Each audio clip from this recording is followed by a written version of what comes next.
બ્રહ્મણેવ મહાત્મના બ્રહ્મણેવ મહાત્મના. તો પ્રયાગ તીર્થમાં સૂત પુરાણજી શૌનક આદિ મહાત્માઓને કહે છે, હે મહાત્માઓ, ભગવાન મહાદેવની પૂજા અર્ચન જીવનમાં પ્રાધાન્ય છે. શિવ મહાપડ ગ્રંથમાં ભગવાન મહર્ષિ વેદવ્યાસજીએ ભગવાન મહાદેવની પૂજા માટે વિસ્તૃત વિસ્તાર કર્યો છે. એક તો પુષ્પ પૂજા છે. ભગવાન શિવજીને આપણે પુષ્પોનો શણગાર કરીએ છીએ અને ભગવાનને પુષ્પોનો શણગાર સુંદર લાગે છે. પછી શિવજીને આપણે પિતાંબરે પહેરાવીએ, જરૂર પહેરાવવું જોઈએ, એ પણ રાજોપચાર પૂજા છે. અને ભગવાનને જે પુષ્પોથી શણગારે છે, ભગવાન મહાદેવ તેને સદગુણોથી શણગારે છે. તેથી જાત જાતના રંગબેરંગી પુષ્પોથી ભગવાનનો આપણે શૃંગાર કરીએ છીએ, એને પુષ્પ પૂજા કહેવાય છે. પછી એક ધાન્ય પૂજા છે. એ પૂજાના બધા વિસ્તારો છે, પણ એનો વિસ્તાર આપણે નહીં કરીએ. એક ધારા પૂજા છે. જે વસ્તુની ધાર કરવામાં આવે તેને ધારા પૂજા કહેવાય. પછી તો ફલોના રસ, અનેક દ્રવ્ય, સુગંધિત દ્રવ્ય, ઘી, મધ, પંચામૃત, દૂધ, આ બધું જ તેનો ઉપાય છે. અલગ અલગ કામનાઓનું વર્ણન કર્યું છે. પરંતુ ભગવાન મહર્ષિ વેદવ્યાસજીએ કહ્યું, ભગવાન શિવજીના શિવલિંગ ઉપર કોઈ પણ વસ્તુની ધારા ન કરી શકો, પણ ગંગાજલ જો ભગવાનને ચડાવવામાં આવે તો બધા જ અભિષેકોનું ફલ ગંગાજલ મહાદેવને અર્પણ કરવાથી પ્રાપ્ત થાય. અને આ કથાની વિશેષતા એ છે, આપણે આ કથાની અંદર ગંગાજલ એક થીમ છે. આ બધા જ મહેમાનો આવે તેને આપણે ગંગાજલની લોટી આપીએ. ગંગાજલની લોટીથી તેનું સ્વાગત કરવામાં આવે. કોઈ મોમેન્ટ આપીએ, પછી ઘરે જઈને મૂકી દે. કોઈ જગ્યાએ ધૂળ ખાતી હોય, કેટલીક મોમેન્ટો હાંચવી, આ બધું ક્યાં ઘરમાં રાખવું? તેથી આ રાજોએ વઘાસિયા, અમારા ભુવાશ્રી અને વઘાસિયા પરિવારના આગેવાન શ્રીઓએ નિર્ણય લીધો કે આપણે એવું કાંઈ કરીએ કે જેને આપવાથી તેના ઘરની અંદર દિવ્યતા રહે. અને 30 વર્ષથી વધારે હું કથા કરી રહ્યો છું. કેટલા વર્ષો વીતી ગયા ભગવાનની કથા ગાતા ગાતા.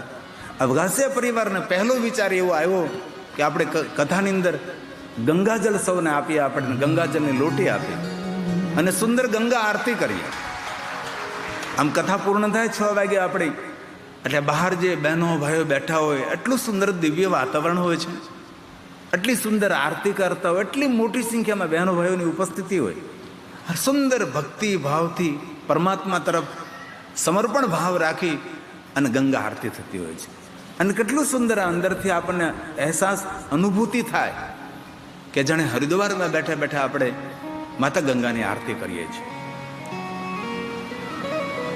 જાતે આપણે કથામાં પ્રવેશ કરીએ ત્યાં પણ બંને બાજુ ગંગાજલ આપણા સૌના દર્શન માટે રાખેલું છે. આગળ પણ મોટો કુંભ છે, એ પણ ગંગાજલ છે. અને વિશેષ હરિદ્વારથી ગંગાજલ લાવ્યા છે. અને ગંગાજલની રથયાત્રા કાઢી જ્યોતિર્લિંગોમાં આમંત્રણ આપ્યું.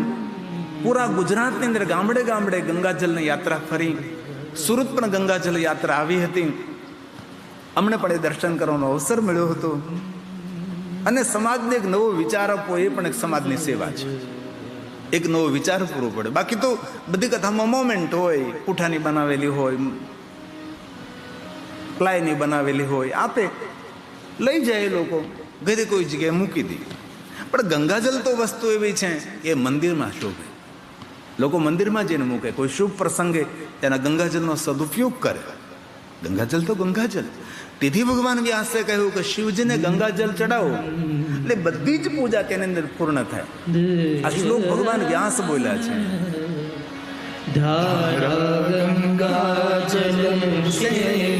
ભગવાન કહે છે, મુક્તિ ભુક્તિ ફલ પ્રદા એતા સર્વાશ્ચ મૃત્યુંજય સમુદ્ભવ મૃત્યુંજય સમુદ્ભવ. જ્યારે ભગવાનને ભગવાનને ગંગાજલ અર્પણ કરો છો ત્યારે મૃત્યુંજય મંત્રનું ઉચ્ચારણ કરવું. શિવની પૂજામાં ગંગાજળ અચૂક રાખવું. ભગવાનને જ્યારે ભગવાન માટે ચંદનનો લેપ કરતા હોય ત્યારે એ ચંદન સામાન્ય જલ દ્વારા નહીં, પણ ગંગાજલમાં એ ચંદન તૈયાર થાય. ગંગાજલ યુક્ત ચંદન, શ્વેત ચંદન, રક્તવર્ણ ચંદન, ગંગાજલ કેસરયુક્ત ચંદન, આ ચંદનનો ભગવાનને લેપ કરવામાં આવે છે. ક્યારે તમે કાશી જાઓ તો આપણા કાશીનાથ મહાદેવને ચંદનનો લેપ કરે છે. અને ચંદનનો લેપ કર્યા પછી સાંજે જ્યારે પખાળ થાય ત્યારે શિવલિંગ ઉપરથી બધું ચંદન લઈ લેવામાં આવે, પાત્રમાં પાછું એકત્ર કરવામાં આવે. અને પાત્રમાં એકત્ર કરેલું ચંદન એ ભક્તોને પ્રસાદમાં આપવામાં આવે. અને એ ભક્તો પછી પોતાના કપાળમાં ધારણ કરે. ચંદન ઘસવું પડે. ઓરિસો હોય, તકતો હોય, તેના પર સુખડનું કાષ્ટ આવે, લાકડો આવે, તેને ખૂબ તાકાત લગાવીને ઘસવું પડે છે. આ બજારમાં તમે વેચાતું જે ડબ્બી લઈ આવો છે કે ચંદનનો, એ તો કલર હોય છે, એ તો કપાળ કાળું કરી દે, મૂર્તિ પણ ખરાબ કરી દે. ચંદનને ઘસવું પડે. ગંગાજળ યુક્ત ચંદન, ચંદન ઘસીને જે માણસ શિવજીને ચંદનનો લેપ કરે છે એને ઇન્દ્ર પણ પરાજિત ન કરી શકે. આવું સામર્થ્ય ભગવાન મહાદેવ તેને આપે છે. તેથી ક્યારેક અવસર મળે તો શિવાલયે જઈ અને ચંદન ઘસીને ભગવાનના ચંદનનો લેપ કરો. આવું મહિમા છે. અને જ્યારે શિવાલય જાઓ ત્યારે 11 વખત મૃત્યુંજય મંત્રનો જાપ કરો. 11 વખત ન થઈ શકે તો 5 વખત કરો, 3 વખત કરો, પણ જરૂર ભગવાનને પ્રણામ કરો. કારણ કે મૃત્યુના દેવતા આપણી પાસે એક પણ નથી. મૃત્યુના દેવતા એક જ છે, એ મહાદેવ છે. અને સૌના જીવનમાં મૃત્યુ લખાયેલું છે, વણાયેલું છે, અનિવાર્ય છે, તે નિવારણ ન થઈ શકે. તેથી મૃત્યુને મંગલમય બનાવનારો કોઈ દેવ હોય તો ભગવાન શિવ છે. મૃત્યુથી ડરવાની જરૂર નથી, મૃત્યુથી ભાગવાની જરૂર નથી. મૃત્યુ પહેલા આપણે સૌએ જાગવાનું છે. અને કઠિન મંત્ર પણ નથી, સૌને કંઠસ્થ હોય. આવો જે આપણે દિવ્યધામ આપણે સૌ એક વાર બોલીએ તો એક સાથે કેટલા મંત્ર જાપ થાય. કેટલી મોટી સંખ્યામાં ભાઈઓ બહેનો વડીલોની ઉપસ્થિતિ છે, કેટલા બાળકો છે, કેટલા યુવાનો છે, કેટલી યુવાન દીકરીઓ છે આપણી, કેટલા વડીલો છે, કેટલી મોટી સંખ્યામાં આ દિવ્યધામમાં એક માણસ એક વાર મંત્ર બોલે, એક સાથે કેટલા મંત્રોનું અનુષ્ઠાન થઈ શકે છે.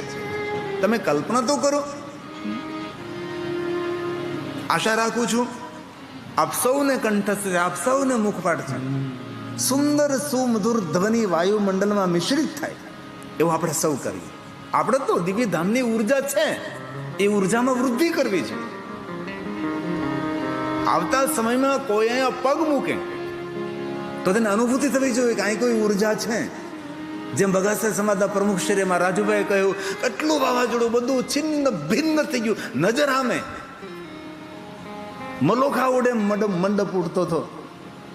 પણ રાજુભાઈ કહ્યું તો મંડપ ઉપર એક પતલી ભૂંગળીમાં પ્લાસ્ટિકની પાઇપમાં ધજા ફરકતી રહી, ધજાને ઊની આંચ ના આવી, એ તમારા ભજન ભક્તિ ને શ્રદ્ધાનું ફલ છે. એ શ્રદ્ધા છે, આપણો વિશ્વાસ છે. આપણો ફરી પાછા ઊભા થયા આપણે. અને ખાસ જ્યારે પાર્થેશ્વરનું દર્શન કરવા જાઓ ને અને જ્યોતિર્લિંગનું દર્શન કરવા જાઓ ને, એ જ્યોતિર્લિંગનો એક સંદેશ લખ્યો છે અમનેશભાઈ વઘાસિયાએ કે સોમનાથ કયો સંદેશ આપે છે, મલ્લિકાર્જુન મહાદેવ કયો સંદેશ આપે છે, આપણને મહાકાલેશ્વર મહાદેવ, ઓમકારેશ્વર મહાદેવ કયો સંદેશ આપે. આ 12 જ્યોતિર્લિંગો આપણા માટે કોઈ સંદેશ પૂરો પાડે છે, આપણે કોઈ ઉર્જા પૂરી પાડે છે. અને 12 જ્યોતિર્લિંગોની ઉર્જા અલગ અલગ હોય છે. તમે સોમનાથ જાઓ તો શાંતિની અનુભૂતિ થાય છે. સોમનાથ રોગ મુક્તિ કારક સ્થાન છે. કારણ કે ચંદ્રને રોગ થયો હતો, ક્ષય રોગ, એટલે રોગમાંથી મુક્ત થવા માટે પ્રભાસ તીર્થમાં આવ્યા હતા. અને ત્યાં જઈને મૃત્યુંજય મંત્રનું અનુષ્ઠાન કરવું જોઈએ. અત્રિપુત્ર માતા અનસૂયાના પુત્ર ચંદ્રે પ્રભાસ તીર્થમાં મૃત્યુંજય મંત્રનું અનુષ્ઠાન કર્યું હતું, રોગ મુક્તિ મળી. અને બીજું જ્યોતિર્લિંગ આપણું મલ્લિકાર્જુન મહાદેવ છે. મલ્લિકાર્જુન મહાદેવનો મહિમા એવો છે, અન્યાય મળ્યો તો ન્યાય મળે, મહાનતા મળે, શ્રેષ્ઠતા મળે, સર્વોપરિતા મળે. મલ્લિકાર્જુન મહાદેવનું દર્શન કરતા વિજયની પ્રાપ્તિ થાય. આવી રીતે એક જ્યોતિર્લિંગનો અલગ અલગ મહિમા છે. તો આશા રાખું છું આપ સૌને મૃત્યુંજય મંત્ર કંઠસ્થ છે, સાથે સાથે બોલવાનો પ્રયાસ કરજો. બહેનોને તો બોલવાનું કહેવું ન પડે, ઘરમાં તે બહાર તે પણ ભાઈઓને કહેવું પડે, ભાઈ કાંઈક તો સાથે બોલો. તેથી સાથે સાથે આપણે સૌ સંગ સંગ ગાઈએ. હમ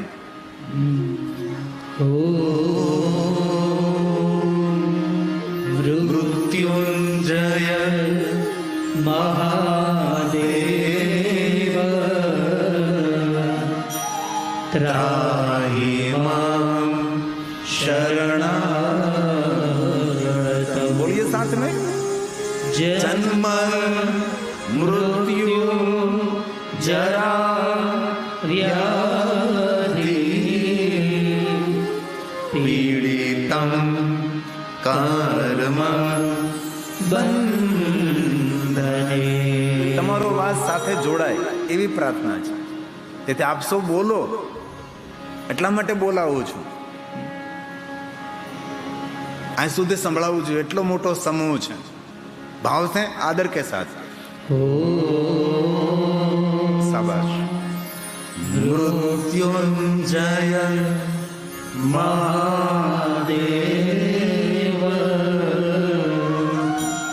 ત્રાહિ મામ શરણાગતમ. અવાજ નિકાલો. જન્મ મૃત્યુ જરા વ્યાધિ પીડિતમ કર્મ બંધને. 3 बार बोलने से पूर्णता मिलती है, इसलिए 3 तीसरी बार. मृत्युंजय महादेव. बोलो बोलो.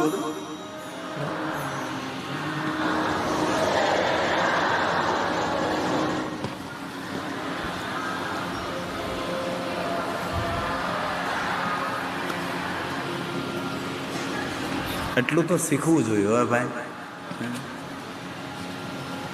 એટલું મોટું આખું આમનામ કાંઈ પણ શીખા વગર જતું રહે તો આવું કેવું રીતનું ચાલે. તેથી દુનિયામાં આવ્યા છે તો કાંઈ કરીએ આપણે.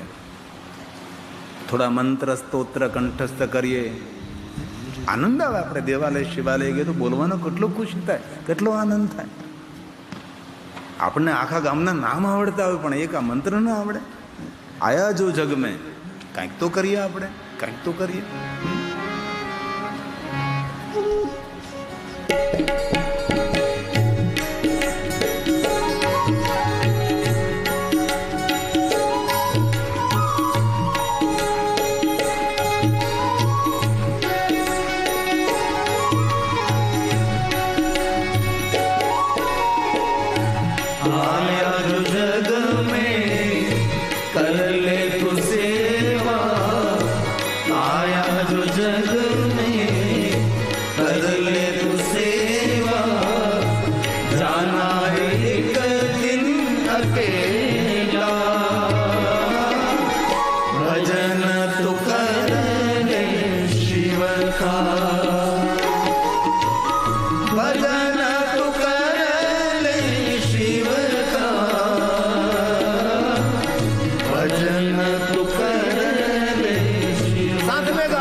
તાલી યાદ ન રાખવી પડે, તાલી તો આમ નામ પડે, એ કાંઈ કંઠસ્થ ન કરવી પડે.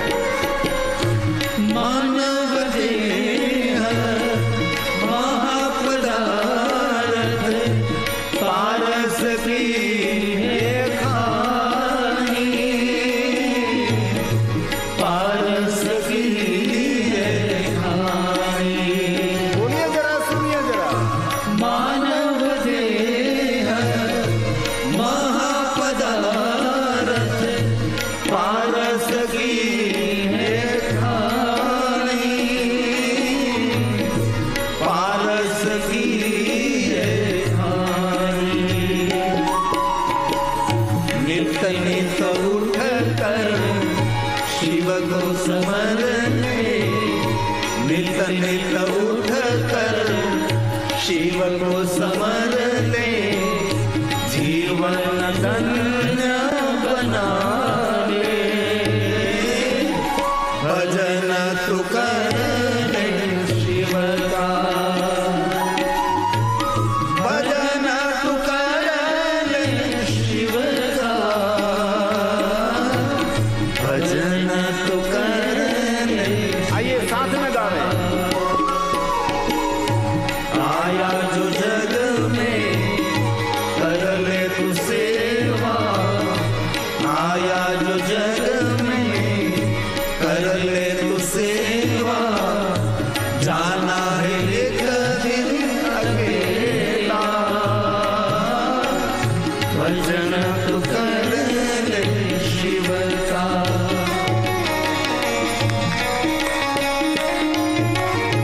हे महादेव, हे महादेव।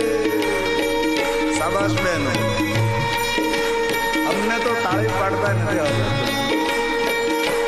બહેનોને તાળી પાડતા તો આવડે છે. તાળી એ કીર્તનનો તાલ છે, મન એકાગ્ર થાય તાલે.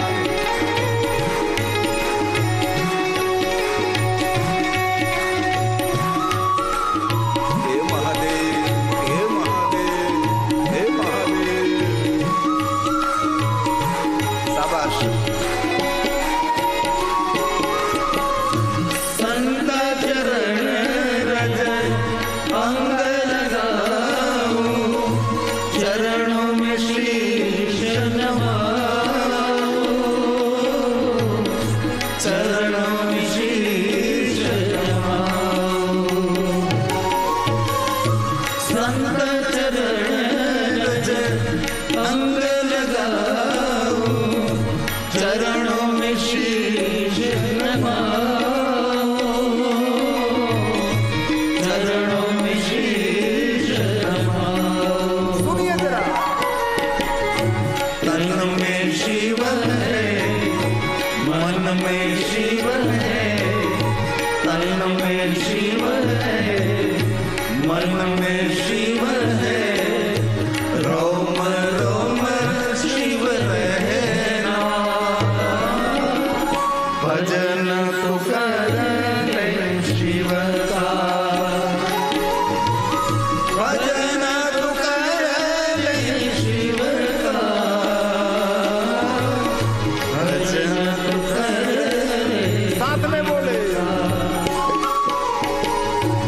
आया जो जग में कर ले तू सेवा, आया जो जग में कर ले तू सेवा, जाना है एक दिन अकेला। भजन तू कर ले शिव का। हे महादेव, हे महादेव.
કહે છે સ્કંદો માં સહિત શંભો સંપૂજ્ય વિધિના સહ.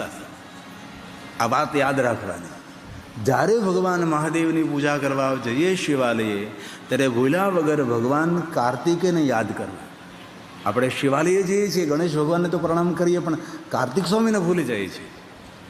જે માણસ ભગવાન મહાદેવના સન્મુખ ભગવાન કાર્તિકેયને યાદ કરે છે, એને કોઈ પણ ક્ષેત્રમાં વિજયની પ્રાપ્તિ થાય છે. જ્યારથી દેવતાઓના સેનાપતિ ભગવાન કાર્તિકેય બન્યા છે, ત્યારથી દેવતાઓનો પરાજય નથી થયો. કોઈ પણ યુદ્ધ દેવતાઓ હાર્યા નથી. દરેક ક્ષેત્રમાં કાર્તિક સ્વામી સેનાપતિ હોવાને કારણે વિજયને પ્રાપ્ત થયા છે. એવા ભગવાન કાર્તિકેય છે. દક્ષિણ ભારતમાં જેમના અનેક મંદિરો છે, પહાડો ઉપર છે, નગરોમાં છે, દિવ્યતાથી ભરપૂર છે ભગવાન કાર્તિકેય. તેથી જ્યારે જ્યારે મહાદેવનું દર્શન કરવા જઈએ, ત્યારે ભગવાન કાર્તિકેયને યાદ કરો. ભગવાન શિવના સન્મુખ ગંગાજીને યાદ કરવાથી પરિવારમાં પારિવારિક શાંતિ રહે છે. તેથી શિવની પૂજા કરતા પહેલા આપણે ગંગાજીને પ્રણામ કરીએ, ગંગાજીને યાદ કરતા. અને મહાદેવના ભક્તોના રક્ષક કાલભૈરવજી છે. એને આપણે ઘણી વાર ભૂલી જતા હોય છે. આપણે જ્યાં જ્યાં પ્રાચીન શિવાલય હોય ને, ત્યાં ભગવાન કાલભૈરવજી બિરાજતા હોય છે. શા માટે કાલભૈરવજી? મહાદેવના ભક્તોના રક્ષક છે. અમારો કોઈ વિદ્વાન ભણેલો ગણેલો આચાર્ય, અમારો બ્રાહ્મણ, જ્યારે મહાદેવનું પૂજન કરાવે છે એ પહેલા કાલભૈરવની વંદના કરાવે. અને કાલભૈરવજીની વંદના કર્યા બાદ મહાદેવની પૂજાનો પ્રારંભ થાય. પણ ઘણીવાર લોકોમાં એવી વાત ફેલી, મેલી વિદ્યાવાળાના દેવ, એવું હોય છે ને છે. વિદ્યા જેવી ઉજળી વસ્તુ કઈ? દેશ અને વિદેશમાં વિદ્યાઓની કીર્તિ થતી હોય, વિદ્યા કોઈ દી મેલી હોઈ શકે? તેથી આવી માન્યતા ના રાખવી. કાલભૈરવ તો શમશાનના દેવ, તાંત્રિકોના, એવું હોતું જ નથી. કાલભૈરવ તો સાક્ષાત શિવ છે, ભગવાન મહાદેવના સ્વરૂપ છે. જગત હિત માટે, લોક હિત માટે ભગવાન કાલભૈરવ સ્વરૂપે પ્રગટ થયા. આનંદ ભૈરવ, શાંત ભૈરવ, સૌમ્ય ભૈરવ, જ્ઞાની ભૈરવ, તાંડવ ભૈરવ, ઉત્તમંડ ભૈરવ, એવા અનેક પ્રકારે ભૈરવ છે. ક્યારે તમને રામેશ્વર જવાનો અવસર મળે ને, તો રામેશ્વરમાં પાતાલ ભૈરવ છે. રામેશ્વરની જે જે યાત્રાઓ કરે છે, યાત્રિકોની રક્ષા કરનારા પાતાલ ભૈરવ છે. રામેશ્વર ભગવાનના પરિસરમાં છે, પણ ભાગ્ય જ કોઈ ત્યાં જાય છે, જતા નથી. પર્વત વર્ધિની દેવી છે. દર શુક્રવારે પર્વત વર્ધિની દેવીની સુંદર રામેશ્વર પરિસરમાં યાત્રા નીકળે. પણ તીર્થોમાં જતા હોય, પણ આ બધી ખબર ન હોય આપણને. રામેશ્વરમાં બે ભૈરવ છે. એક છે દ્વાર ભૈરવ. રામેશ્વરના દ્વારમાં આવતા સૌની રક્ષા કરે, યાત્રિકોની રક્ષા પાતાલ ભૈરવ કરે છે. કાશીમાં 64 ભૈરવ છે, 64 ભૈરવીઓ છે. એટલે કાલભૈરવથી ડરવાની જરૂર નથી. ઘણા વિચારો કહે આવા દેવતાઓ પ્રત્યે લોકોને અણગમો ઉભો કર્યો છે. એવું નહીં કરવું. દરેક દેવતાઓના અલગ અલગ કાર્યો છે. કોઈ દેવતા કોઈનું અહિત ન કરે. જો સારો સજ્જન માણસ કોઈનું અહિત ન કરતો હોય, આ તો દેવ છે, આ તો ભગવાન છે. ભગવાન અહિત કરે કોઈ દિવસ? ભગવાન આપણું ખરાબ કરે? ભૂલથી પણ કોઈ પણ દેવી દેવતા આપણું ખરાબ ન કરે. એક વાત કહો, ક્યારે માનતા ભૂલી ગયા હોય ને, તો એ દેવ ખરાબ ન કરે. એટલે નાનકડી માનતા હાટુથી ભગવાન આપણું ખરાબ ન કરે. તેથી આવા વહેમમાં પડવું નહીં. માણસો વહેમથી દૂર રહેવું, અહમથી દૂર રહેવું, વહેમથી દૂર રહેવું. અહમે આપણને પાડી દે અને વહેમ આપણને શંકાશીલ બનાવી દે. તેથી કાલભૈરવનો મહિમા છે. તેથી જ્યારે શિવની પૂજા વિદ્વાન બ્રાહ્મણ કરાતા હોય, કાશિકા પુરાધિનાથ કાલ ભૈરવમ ભજે, ખાલી એક શ્લોક બોલીએ કાલે શાંતિથી. સૌમ્ય ભૈરવ તરીકે બોલીએ, કાલ ભૈરવ તરીકે નહીં, વીર ભૈરવ તરીકે નહીં, રુદ્ર ભૈરવ તરીકે નહીં, ક્રોધ ભૈરવ તરીકે નહીં, આનંદ ભૈરવ તરીકે, શાંત ભૈરવ તરીકે. કારણ કે સૌમ્ય ભૈરવ છે, શાંત ભૈરવ છે. દેવરાજ દેવરાજ સેવ્યમાં પાવનાદિ પંકજમ હે ભૈરવ, હે કાલ ભૈરવજી, વ્યાલ યજ્ઞ સૂત્રમિંદુ શેખરમ આ કાલ ભૈરવનું કૃપા વર્ણન છે. ઇન્દુ શેખરમ, કાલ ભૈરવને ભાલમાં ચંદ્ર છે. ત્રિનેત્રમ કાલ ભૈરવ, વ્યાલ યજ્ઞ સૂત્રમ, યજ્ઞોપવિત સર્પનું છે. કટિબંધ જેનું સર્પનું છે. આવા કાલ ભૈરવ છે. દેવરાજ ઇન્દ્ર જેના ચરણની સેવા કરે છે. એટલે કાલ ભૈરવ કોઈ સામાન્ય દેવતા નથી. જેટલા મહાદેવના ભક્તો છે એ દરેક મહાદેવના ભક્તોના રક્ષક કાલ ભૈરવ છે. ક્યારે પણ તમારા ગામના શિવાલયે તમે દર્શન કરવા જાઓ ત્યારે શિવજીનું દર્શન કરતા કરતા મહાદેવના સન્મુખ કાલ ભૈરવને જરૂર યાદ કરવા. દેવરાજ ઇન્દ્ર જેના ચરણની સેવા કરે છે. દેવરાજ સેવ્યમાન પાવનાદિ પંકજમ તેના ચરણ કમળની પૂજા કરે. પાવનાંતરિક પંકજમ. દેવરાજ ઇન્દ્ર ઉજ્જૈન જાવ તો પણ કાલ ભૈરવના દર્શન. આપણું પ્રથમ જ્યોતિર્લિંગ સોમનાથ મહાદેવ છે, કોઈ જતા જ નથી. સોમનાથથી થોડે દૂર છે ચંદ્રમૌલેશ્વર મહાદેવ, અતિ પ્રાચીન છે. એની બાજુમાં કાલે ભૈરવજી છે. આપણે પ્રભાસ તીર્થ સોમનાથમાં કેટલા બધા શિવલિંગો છે. આપણું જૂનું સોમનાથ છે, અહલ્યા માતાએ, પરમ શિવ ભક્ત અહલ્યાબાઈએ સ્થાપિત કર્યું. પછી આપણા સરદાર વલ્લભભાઈ પટેલના સંકલ્પ માત્રથી આપણું ભવ્ય દિવ્ય સોમનાથ મહાદેવનું શિવાલય છે. ગણેશ્વર મહાદેવથી લઈને રોટલેશ્વર મહાદેવથી લઈને અનેક મહાદેવજી પ્રભાસ તીર્થમાં બિરાજે છે. 32 થી 33 જેટલા મહાદેવજી બિરાજે છે. ત્યાં પણ ભૈરવજી છે, એમનો મહિમા છે. તેથી દેવરાજ સેવ્યમાન પાવનાદિ પંકજમ વ્યાલ યજ્ઞ સૂત્રમિંદુ શેખરમ કૃપાકર ચંદ ભૈરવ નારદાદિ યોગી વૃંદ વંદિતમ દિગંબરમ કાશિકા પુરાધિનાથ કાલ ભૈરવમ ભજે કાશિકા પુરાધિનાથ કાલ ભૈરવમ ભજે કાશિકા પુરાધિનાથ કાલ ભૈરવમ ભજે. એટલે અન્ય દેવતાઓનો મહિમા છે, શિવજીના સાક્ષાત સ્વરૂપ છે. તેથી જ્યારે આપણે ભગવાન શિવનું દર્શન કરવા જઈએ ત્યારે મહાદેવના સન્મુખ ભગવાન કાર્તિકેયને યાદ કરવા, ગંગાજીને યાદ કરવા, કાલે ભૈરવજીને યાદ કરવા. સ્કંદો માં સહિત શંભો, આ ભગવાને વચન આપ્યું છે. કેટલું સરસ વચન આપ્યું છે. સંપૂજ્યતા, આ સૌની પૂજા કરવી એમ કહ્યું છે. સ્કંદો માં સહિતં શંભો સંપૂજ્ય વિધિના સહ. શંકર ભગવાન, ધ્યાન દીજીએ, અહીંયા ધ્યાન બેનો, અહીંયા મને દેખાય બધું અહીંથી. એટલે હું તમને કહું તમે આમ જો એવું તો ન હાલે ને. આ બધું યાદ રાખવાનું છે. આપણે કથા સાંભળ્યા પછી અનુસરણ કરવાનું છે, જીવનમાં ઉતારવાનું છે. આ બધું આપણે શીખવા માટે ભેગા થયા છે.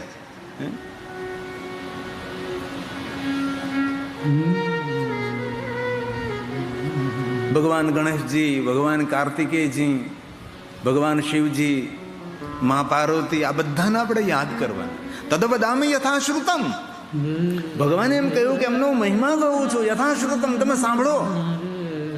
શ્રવણ માત્ર ને યાદ રહે કે ન રહે, પણ શ્રવણ માત્ર ને, આ શ્રવણ કરવા માત્રથી મનુષ્યનું મંગલ અને કલ્યાણ થાય છે. એવી આ ભગવાનની કથા છે. તેથી ભગવાન વ્યાસજી બોલ્યા છે, સ્કંદો માં સહિતં શંભો સંપૂજ્ય વિધિના સહ. યત્ફલ લભતે ભક્ત્યા તદદામિ યથા શ્રુતમ તદદામિ યથા શ્રુતમ. તદ વદામિ યથા શ્રુતમ. તમે સાંભળો. ભગવાન મહાદેવ, માતા પાર્વતી, ભગવાન ગણેશજી, ગંગાજી, કાલભૈરવજી, ભગવાન કાર્તિકેય, આ બધા દેવતાઓને યાદ કરવાનું કેવું ફળ મળે છે.